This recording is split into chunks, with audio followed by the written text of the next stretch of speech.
que no nos dejara a todos defraudados, ¿no? Porque si no son siempre inician un camino que no sabes cuándo va a terminar y uno quiere ser partícipe, quiere estar ahí viendo cómo finalmente sale y se logra una conquista. Entonces, bueno, seguimos trabajando el proyecto, pudimos involucrar también a varios senadores de distintas provincias justamente porque era sociedad civil la que estaba reclamando en cada lugar y ese sustento es indiscutible, o sea, los representantes de las provincias tienen que dar una respuesta sí o sí. O sea, si está toda la sociedad reclamando de atrás, evidentemente hay una realidad que no está siendo escuchada.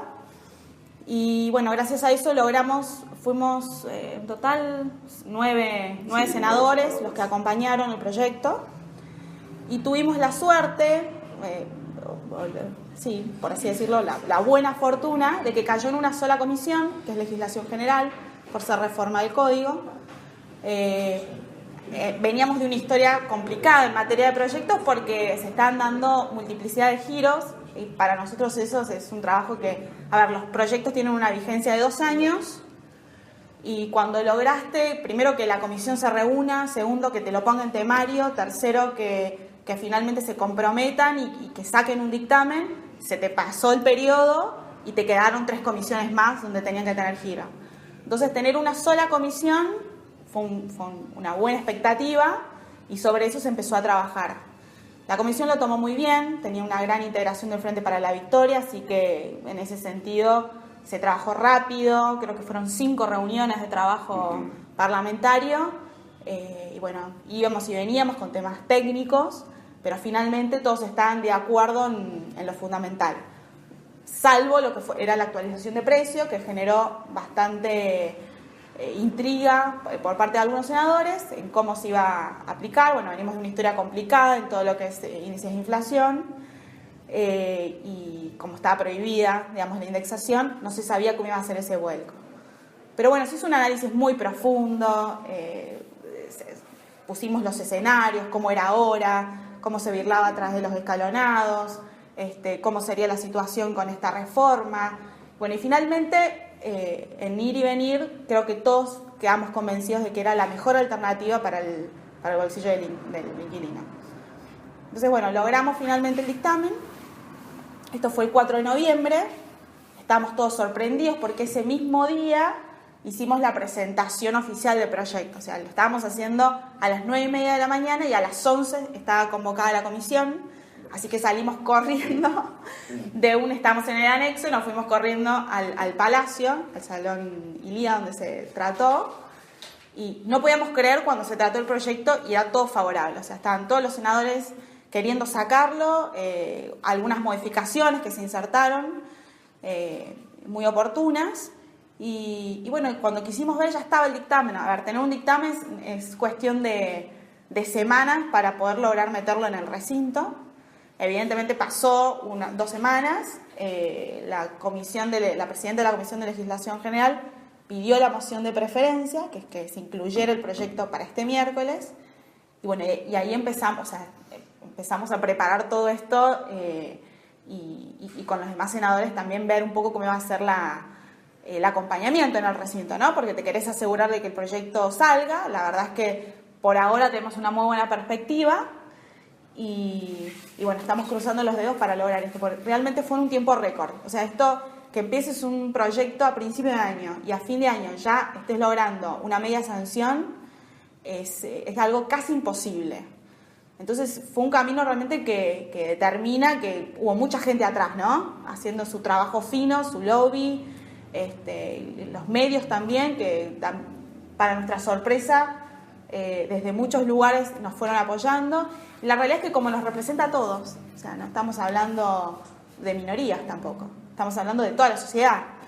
Entonces, finalmente, bueno, acá estamos. Y bueno, acá Federico les va a comentar un poco de qué se trata puntualmente.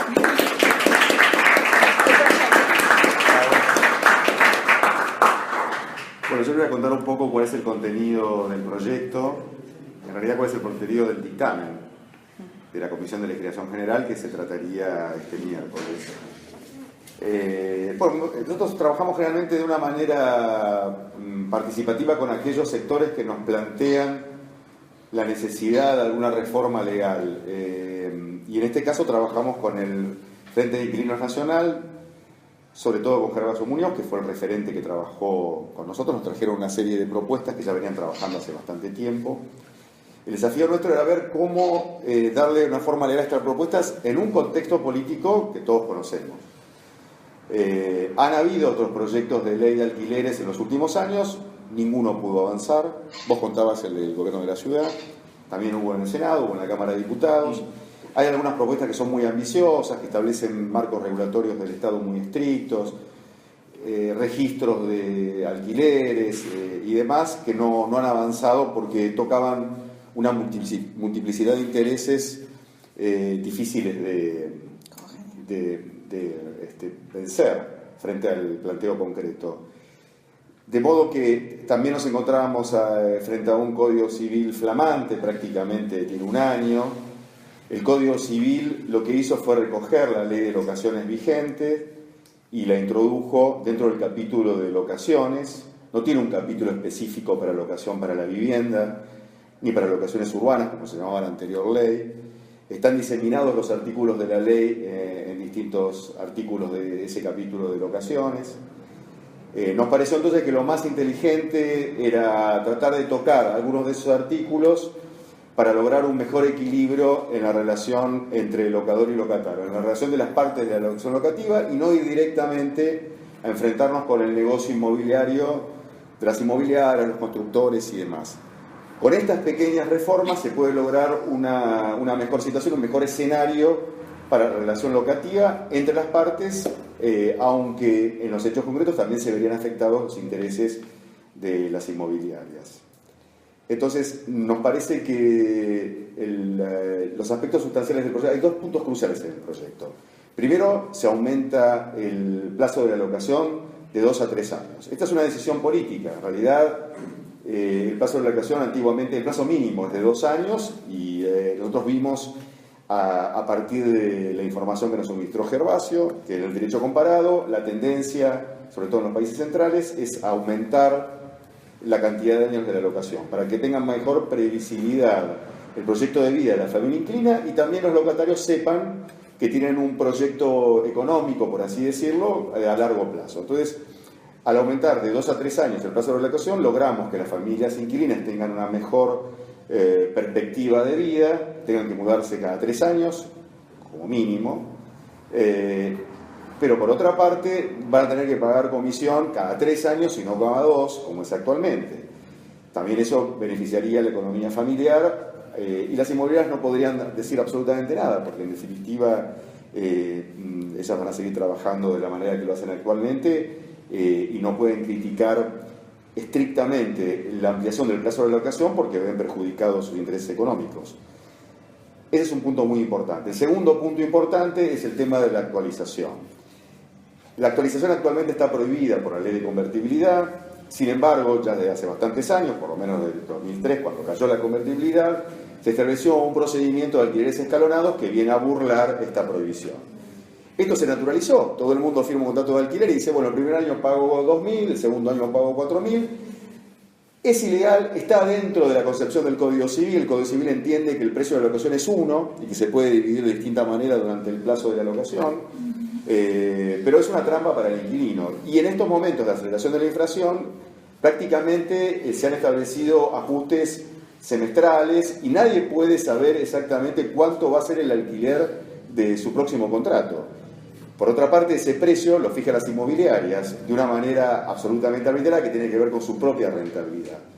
Entonces nos pareció una buena decisión política y era perfectamente incorporable al proyecto de ley, aun cuando esto no va a formar parte del Código Civil, que sea el Estado el que establezca cuál es el índice de actualización, y para eso pensamos en recuperar un poco el índice de actualización que tenía la ley de locaciones urbanas, pero ayornarlo a la situación actual. Entonces, a partir de la sanción de la ley, los alquileres se pueden actualizar una vez por año. Recuerden que los plazos de locación van a ser de 3 años, y esa actualización se va a hacer en base a un promedio que va a establecer un índice que va a establecer el INDEC, a partir de un promedio entre el índice de precios al consumidor y el coeficiente de variación salarial.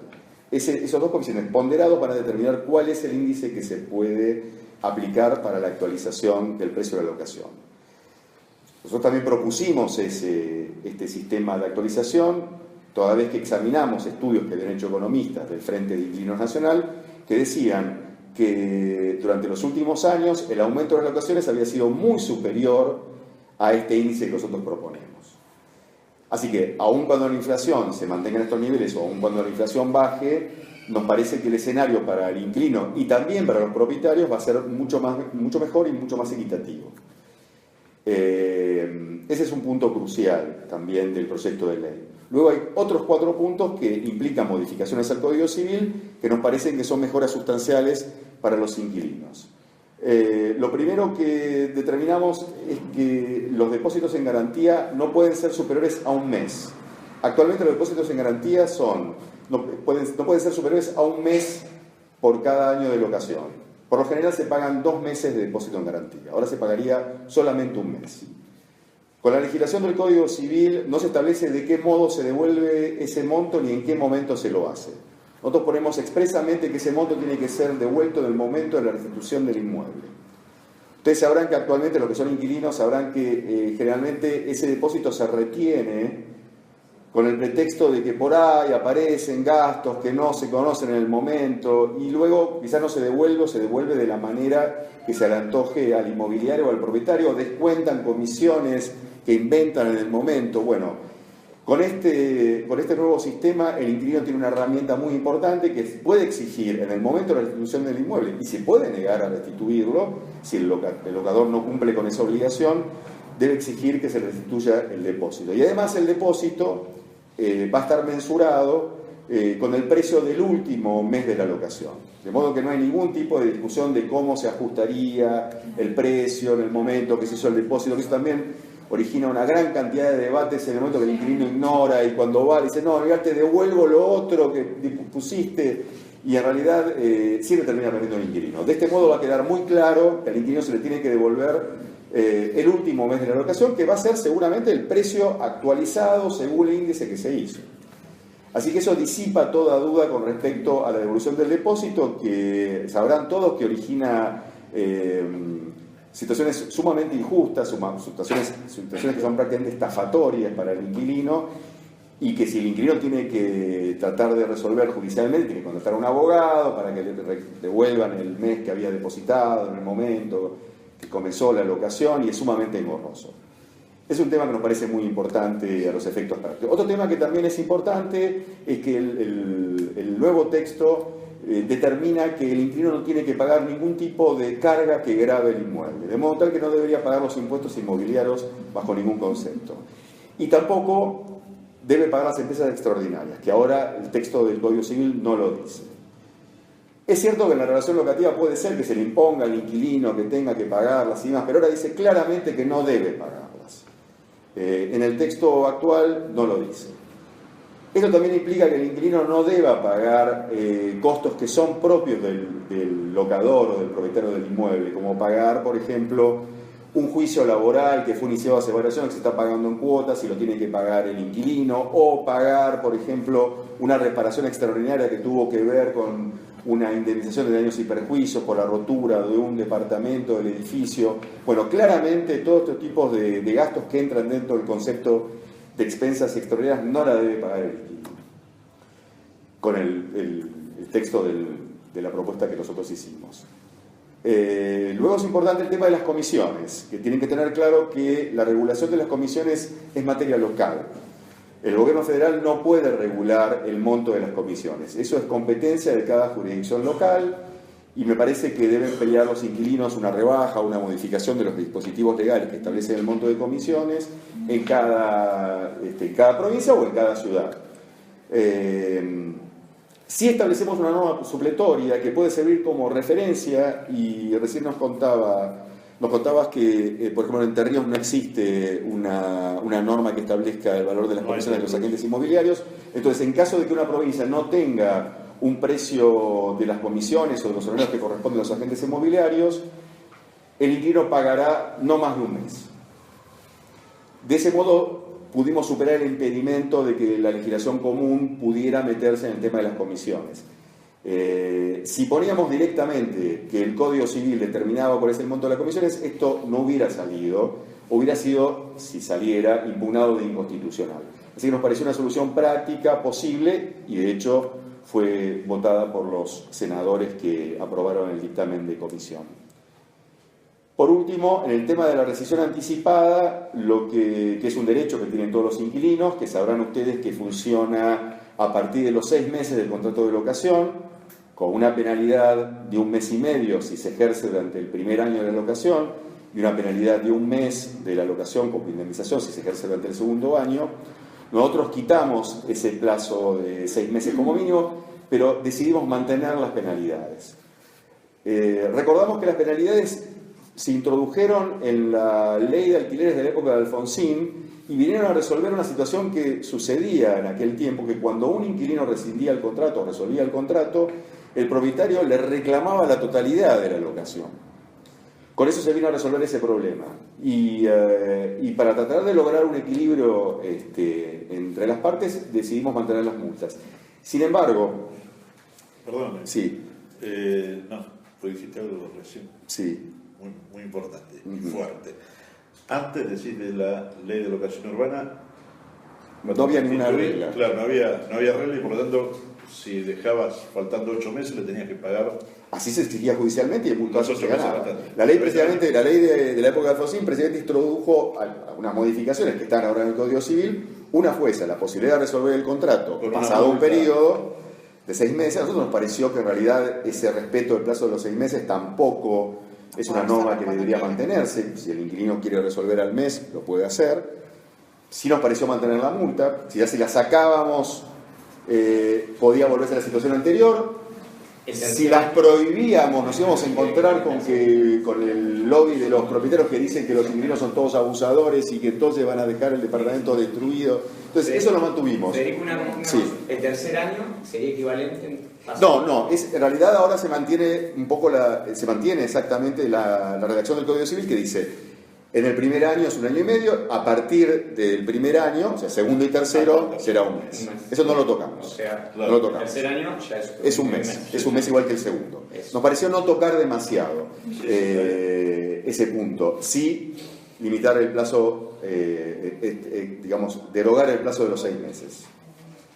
Y un tema que nos pareció muy importante, que vino a partir de una propuesta que nos había hecho Gervasio Muñoz, a partir de una una situación que conocen todos los inquilinos, que es que cuando tienen que renovar el contrato, lo hacen prácticamente al borde del abismo de la expiración del contrato y la necesidad de conseguir rápidamente una vivienda para su familia.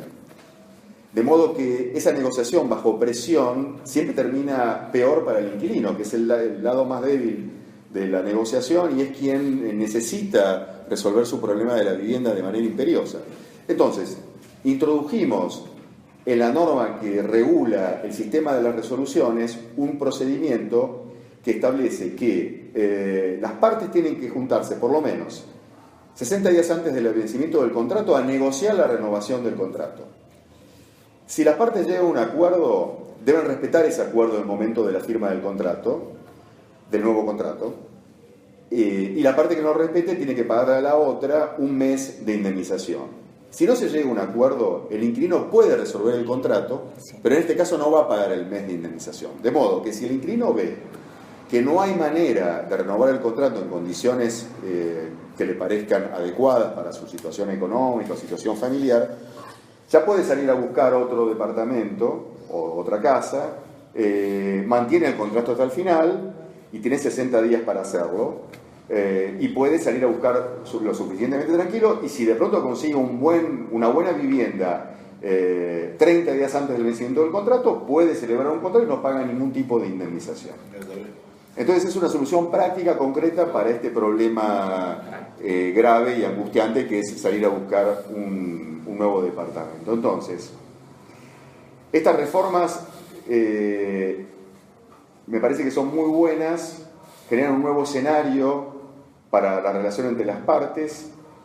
Son las reformas posibles en un contexto de regulación del mercado, en un contexto donde pareciera que es el mercado el que asigna la distribución de todos los bienes. Es un proyecto que tiene posibilidades de salir, como contó Agustina, fue girado solamente a la Comisión de Legislación General porque solamente modifica el Código Civil, de modo que tuvo un tratamiento muy rápido, tuvo muy buena acogida de los senadores del Frente para la Victoria, que son mayoría en el Senado, y es un proyecto que encara desde el punto de vista del derecho civil la relación entre las partes.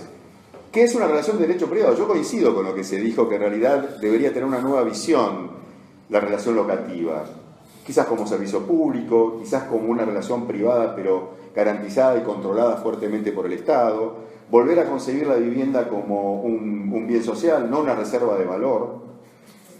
Nos parece que este proyecto podría ser la base para ese tipo de debates, según cómo funcione. Si el proyecto en la práctica, si la ley, las reformas en la práctica funciona bien, digamos que los propietarios no podrán quejarse de este nuevo equilibrio que se logró y los inquilinos podrían pensar en sucesivas mejoras o en un proyecto de ley que fuera mucho más abarcador y contemplara otras situaciones. Quizás debemos esperar a una nueva coyuntura, a un nuevo escenario político para hacer ese tipo de planteos. En este momento nos pareció que estratégicamente era la mejor solución a los acuciantes reclamos que todos conocemos, que nos trajeron al despacho los referentes del Frente Nacional de Inquilinos, y como siempre trabajamos con la senadora García Larraburu de una manera abierta, participativa, colaborativa, para lograr el mejor proyecto para los inquilinos, pero también para toda la sociedad. Lo que yo quería era, después de contarles cuál es el contenido, proponerles que si quieren hacer alguna pregunta o algún tipo de participación para tener algún intercambio, lo hagamos ahora y aprovechemos esta oportunidad. Un aplauso primero.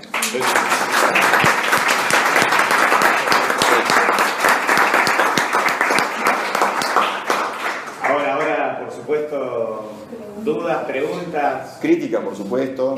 Todo. Ahí la primera. Bueno, primero perfecto, sí, los puntos que marcaron son re importantes, así que felicitaciones, éxito, fuerza, puede hacer que salga. La primera pregunta es, ¿va a ser de orden público todo lo que salga? ¿No queda que salvo acuerdo de partes?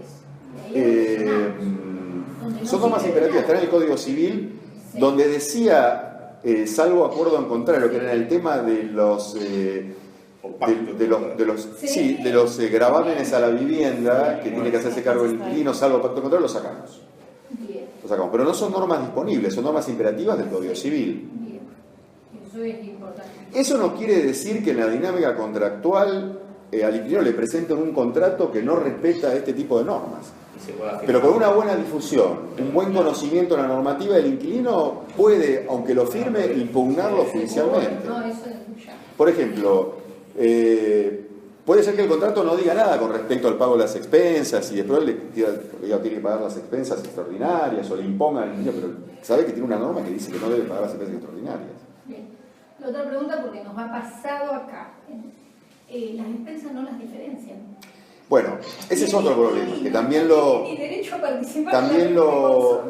debatimos. Lo que pasa es que el problema de las expensas lo discutimos en el equipo de trabajo, pero eso sería motivo de otra reforma, que es la reforma del capítulo del Código que se refiere a la propiedad horizontal. El capítulo del Código que se refiere a la propiedad horizontal habla de expensas extraordinarias y de expensas ordinarias, pero no las determina con precisión. Y queda votación del consorcio, claro. Entonces, la determinación que tranquilamente se puede poner de acuerdo para trasladar. O sea, es una realidad. A veces hay casos que son difíciles de determinar y hay casos que son muy evidentes. Como yo les decía, el pago de una indemnización a un empleado del consorcio, que actualmente recae en la mayoría de los casos sobre los inquilinos, es una expensa extraordinaria porque no es lo normal y habitual que se paga para el mantenimiento del edificio, para el pago de los salarios y demás. Las expensas actualmente las paga el inquilino.